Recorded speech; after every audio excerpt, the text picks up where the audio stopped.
Good morning. मिस्र की कला के विभिन्न युगों और उनकी चित्रकला के बारे में हम इससे पूर्व के वीडियो मिस्र की कला पार्ट 1 और पार्ट 2 में चर्चा कर चुके हैं। इस वीडियो में हम मिस्र की कला की महत्वपूर्ण विशेषताओं के बारे में चर्चा करेंगे। मिस्र के चित्रों में दीवारों पर लंबी लंबी आयताकार पट्टियां बनाकर जुलूस के समान आकृतियां संयोजन किया गया है।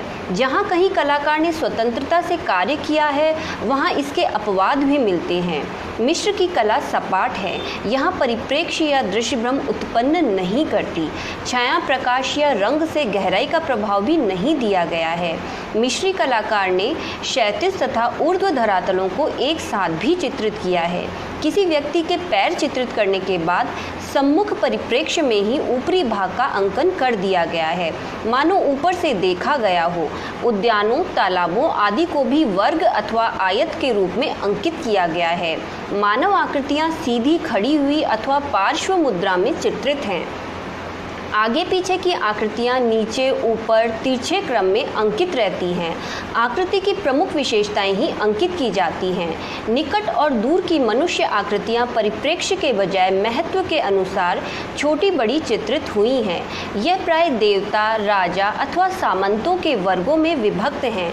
पक्षी उड़ते हुए, फुदकते हुए तथा पंख बंद करके उतरते हुए बनाए गए हैं।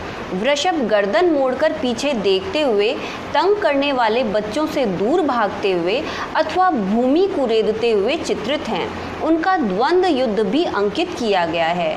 मनुष्य का सिर पार्श्व स्थिति में, सम्मुख नेत्र, सम्मुख कंधे, त्रिपार्श्व कमर और दोनों पैर पार्श्व स्थिति में हैं। कार्यरत व्यक्ति को प्रायः एक ही कंधे वाला दिखाया गया है।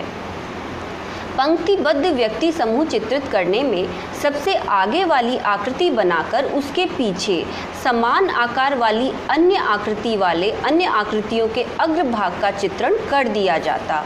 गधों के कान, वृषभों के सींग, जलयानों के मस्तूल एवं सैनिकों के सिर अब एक ही तल पर चित्रित किए गए हैं। इसे त्रुटि नहीं समझना चाहिए, क्योंकि मिस्र का कलाकार परिप्रेक्ष्य पर ध्यान नहीं देता था और सभी रूपों को शास्त्रीय आकारों में प्रस्तुत करने का प्रयत्न करता था। जाति, लिंग तथा पद का भेद रंगों, आभूषणों, वस्त्रों तथा अन्य उपकरणों से इंगित किया गया है। ईश्वर का सिर पशु के समान है। आथोर देवी के गाय का सिर है या वह गाय के सींग पहने हैं। चंद्रमा का सिर बाज पक्षी के समान है, जिसके ऊपर मुकुट की भांति पूर्ण चंद्रमा या बाल चंद्र सुशोभित है। आइसिस देवी के सिर पर कुर्सी है और उसके हाथ हवा में फैले हैं। यह रूप हजारों वर्षों तक अपरिवर्तित रहकर निरंतर चित्रित होते रहे। कुछ स्मारकों में प्रतिमाओं को उत्कीर्ण किए बिना ही दीवारों पर चित्रांकित किया गया है।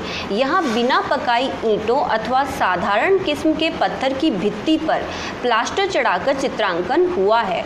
पत्थरों से निर्मित अन्य स्मारकों में पहले भित्ति को समतल किया गया है और उस पर पहले मोटा, फिर चिकना और मुलायम प्लास्टर करके काले रंग में भिगोए सूत को छापकर आड़ी रेखाओं द्वारा क्षेत्रीय खंड बांटे गए हैं। इनमें अनेक खड़ी रेखाएं खींची गई हैं, जो आकृति चित्रण का आधार रही हैं। कहीं कहीं वर्ग भी बनाए गए हैं। चित्रकार के पास एक आरंभिक चित्र रहता था और प्रायः उसी की प्रतिकृति उसे दीवार पर बनानी होती थी। आकृति चित्रण की रेखाएं प्रायः दृढ़ और निश्चित हैं। इनमें कहीं कहीं सुधार भी किया गया है। कभी कभी बिंदुमय रेखाओं से भी चित्र रंगने के बाद लाल या काले रंग से सीमांकन करते थे। रंगों को बारीक पीसकर पानी तथा कुछ गोंद मिलाकर लगाया जाता था। खजूर की डंडी को कुचलकर उसकी तुलिका बनाते थे। हल्के भूरे अथवा नीले रंग की पृष्ठभूमि में चमकदार रंगों से आकृतियों को स्पष्टता तथा प्रौढ़ता से उभारा गया है। छाया प्रकाश की पद्धति का प्रयोग नहीं हुआ है। प्रायः लाल रंग से पुरुष व पीले रंग से नारी शरीर, नीले, हरे, सफ़ेद तथा काले रंगों से विभिन्न पशुओं तथा वस्तुओं का चित्रण हुआ। प्रत्येक रंग अनेक रंगतों में उपलब्ध था। समय तथा जलवायु के प्रभाव से रंग उखड़ गए, फिर भी कहीं कहीं इनके अवशेष मिल जाते हैं। मिस्र की कला प्रधानतः पिरामिडों, रंगीन मूर्तियों, रंगीन रिलीफ चित्रों तथा तक्षण के अन्य रूपों से संबंधित हैं, जिनमें रंगों का भी प्रयोग हुआ है। भित्ति चित्र कम संख्या में उपलब्ध हुए हैं। संभवतः लीनन आदि पर भी चित्रकारी की गई थी, जिसका एक उदाहरण है हिप्पो आखेट का एक दृश्य। भित्ति चित्रों के उदाहरण परवर्ती काल के ही अधिक हैं। पैपिरस नामक वृक्ष की छाल पर इनका धार्मिक ग्रंथ लिखा जाता था, जिसे मृतकों की पुस्तक कहते थे। शासकों के शव के साथ इसे भी दफन कर दिया जाता था। ऐसी कई पुस्तकों में मृत्यु के पश्चात के जीवन का चित्रण हुआ, जैसे आत्मा का दूसरे लोक में प्रवेश, मृत व्यक्ति का हृदय तोला जाना आदि, किंतु इस प्रकार की पुस्तक चित्र अधिक नहीं मिले हैं। ब्रिटिश संग्रहालय में इस प्रकार का ग्रंथ सुरक्षित है। इसकी आकृतियों तथा संयोजन में वे ही विशेषताएं हैं जो उत्कीर्ण तथा रंगीन भित्ति चित्रों में मिलती हैं। मिस्र की कला राजकीय कला थी। जिन युगों में फराउनी शासन सर्वाधिक सुदृढ़ था, कला भी उन्नत हुई। सम्राटों के पतन के साथ कला का भी पतन हुआ। राजधानियों के साथ कलात्मक गतिविधियों के केंद्र भी बदले।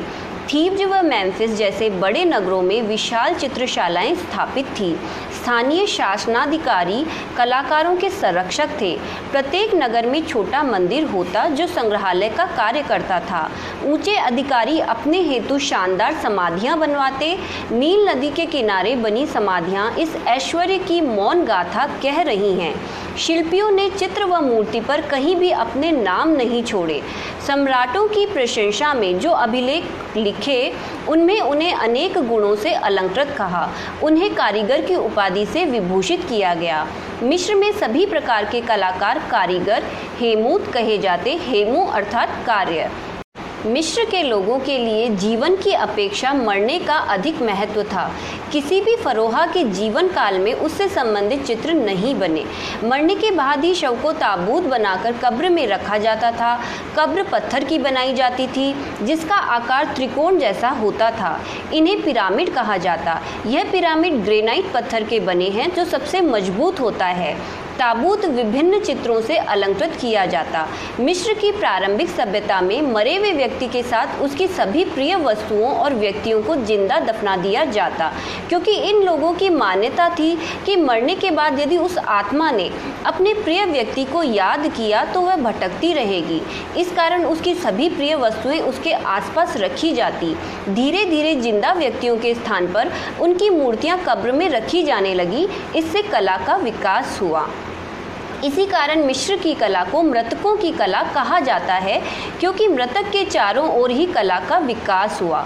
मिस्र की कला शाश्वत कला कही जाती है।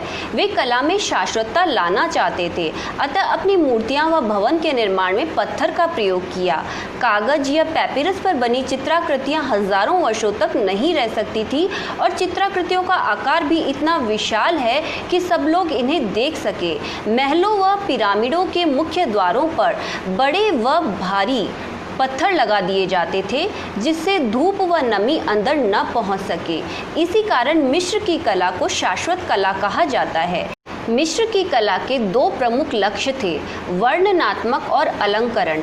मरे हुए व्यक्ति की जन्म से लेकर मृत्यु तक की किसी भी घटना को कलाकारों ने नहीं छोड़ा, न ही विशाल भवनों में कोई स्थान खाली छोड़ा है। हमारा ये टॉपिक यहीं पर कंप्लीट होता है। आगे भी मैं इस तरह की जानकारी आपको उपलब्ध करवाती रहूँगी। सो प्लीज़ इस YouTube चैनल को ज़रूर से सब्सक्राइब करें। Thank you.